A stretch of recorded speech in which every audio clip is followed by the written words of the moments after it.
Hi, 10th period. I'm so sorry that I'm missing our first day back. I had an urgent doctor's appointment. I'll fill you in. This is the only time that he could get me in, so I apologize for missing our first day, but I'll see you soon.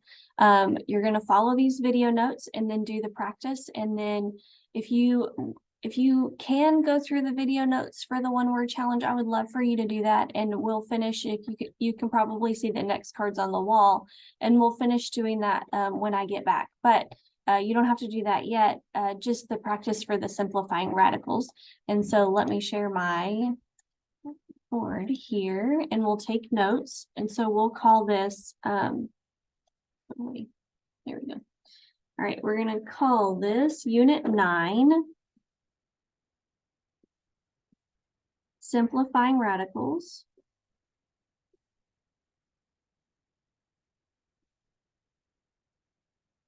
So this simplifying radicals, we are going to be doing this for a while. So having this foundational understanding is going to be super important. So I want, first of all, you guys to look at this page here.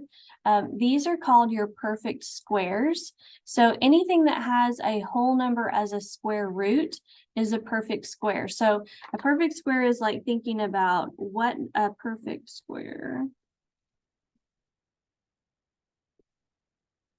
has a whole number square root. Well, what happens if we don't have a perfect square? That means we need to simplify into to see how many perfect squares we can find in our square root. So let's look at this. Like our first one here is the square root of 16. That is a perfect square. The square root of 16 is 4, right? That's on our perfect square list. So in order to simplify,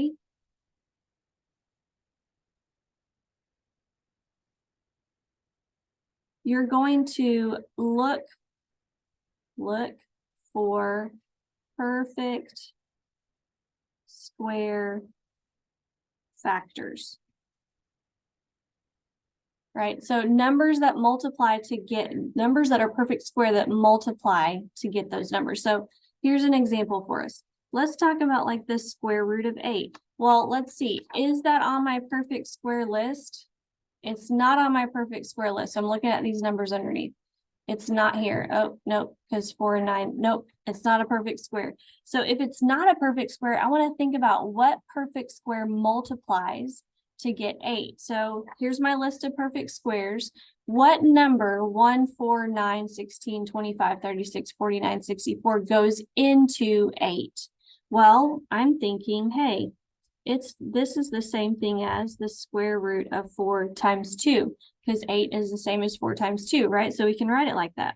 Well, if it's 4 times 2, then I can write them separately, the square root of 4 and the square root of 2. Now that I've put it into the multiplication of a perfect square and another number, now I can simplify. So the square root of 4 is 2. Now there's not a square root of 2, so you have to leave it. This is your simplified radical. When you can pull out the perfect squares. Let's do another one. The more that we do it, the better you'll get, promise. Let's do the square root of 12.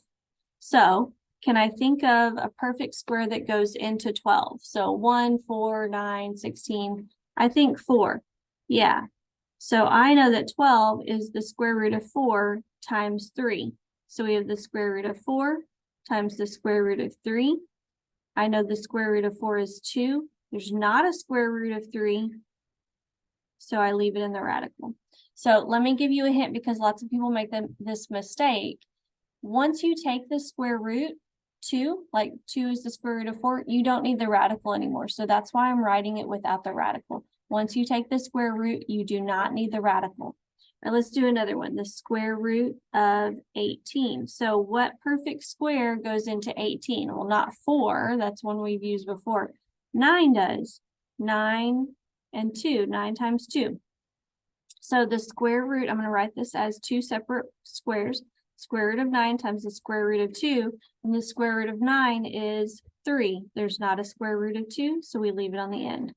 All right, Let's do some of these down here because it gets a little bit trickier. So go grab your paper and we'll do these examples together. Square root of 16, is that on my perfect square list? Yes, it is. So square root of 16 is 4. The square root of 144, that's on my perfect square list. It's 12. And the square root of 169, that's on my perfect square list. It's 13. So now I'm coming down to 27.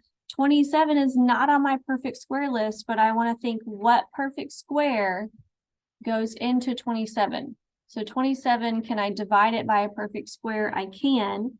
I can write this as 9 times 3, right? So then I can write it as the square root of 9 times the square root of 3. And we know the square root of 9 is 3, so we write it like this, and that's your simplified radical, okay? All right, let's do 48. What perfect square goes into 48? I know 4 does. Is there a larger one? I think it's 16. Yeah, this is 16 times 3. If you don't know, get your calculator out. It's okay to use your calculator. So this is the square root of 16 times the square root of 3. So the square root of 16 is 4 root 3. And there we go. That's your simplified radical. Okay, 200. This is a little bit more difficult. Oh. Looking back at my perfect squares, how about 100? This is 100 times 2, right? So I can write this as the square root of 100 times the square root of 2. Square root of 100 is 10, and then square root of 2 on the end. Nice job, everybody. All right, getting tricky. Now we have these weird numbers out on the side. So this means 2 times the square root of 98. So whatever we're pulling out of the radical, we're still multiplying, okay? So I want us to think about it like this. This is 2, and y'all, this is 49 times 2. 98 is 49 times 2. 49 is our perfect square. So we have 2 times square root of 49 times the square root of 2. The square root of 49 is 7. So we're still multiplying, but now that it's outside of the radical, we can multiply it to each other. So it's 14, right? So whatever you can pull out of the radical, you can multiply with that number that's already outside. All right, let's look at 125. I know, thinking about quarters, this is 5 quarters. So 25 times 5. And we'll write it like this, 5 times 25 times the square root of 5. And the square root of 25 is 5, lots of 5s here. So we have 25 root 5, and that's our answer. Okay, all right, last one, 225 is, 225 is on my perfect square list. That's nice. The square root of 225 is 15. So once I pull out that 15, we can just multiply it with 3, and we get 45. Okay, great job. So your assignment for today is the back, the simplifying radicals page. You can do it. Once you get finished, go ahead and turn it in. If you do not know where this page is, it's at the back of the room in the folder labeled geometry, the green folder. I kind of moved things around so I can be more organized this year. I will see you when I get back. Thank you for your patience, and I'll see you soon.